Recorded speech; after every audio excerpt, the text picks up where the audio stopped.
చూసా చూసి పెనుగొండ వచ్చి తీసుకున్నాను. అవి కూడా డౌట్గా ఒక 8 ప్యాకెట్లే తెచ్చా. 8 ప్యాకెట్లు 6 ప్యాకెట్లు నర్సరీలు ఇచ్చాం.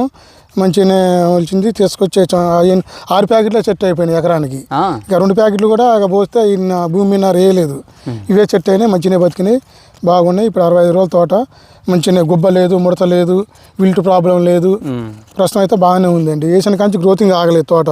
కాయ సైజు ఎలా ఉందండి? సైజు ఇక మంచిగానే ఉందండి. కాయ సైజు కూడా సన్న రకం.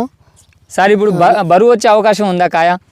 బరువు అంటే ప్రస్తుతానికి అయితే బాగానే ఉంది, కానీ ఇక తూకం వచ్చేటప్పటికి మరి చెప్పలేము. ఇప్పుడైతే బాగుందండి. ఇప్పుడైతే బాగుంది. ఇప్పుడైతే బాగుంది. ఇప్పుడు మొత్తం నిండుగా ఉంది కదా? గింజ నిండుగా పడుతుంది. గింజ నిండుగా ఉంది.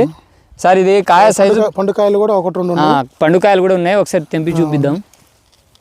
మన పచ్చికాయలలో గింజ అనేది బిర్రుగా పడుతుంది, కానీ పండులో ఈ పండు ఇది సన్న రకం కాయనేనా? సన్న రకం అండి. తేజ కిందలో పోతుందిగా. తేజ రకం సన్న రకమే కదా. సన్న రకం తేజ రకం చూడొచ్చు. ఓకేనండి.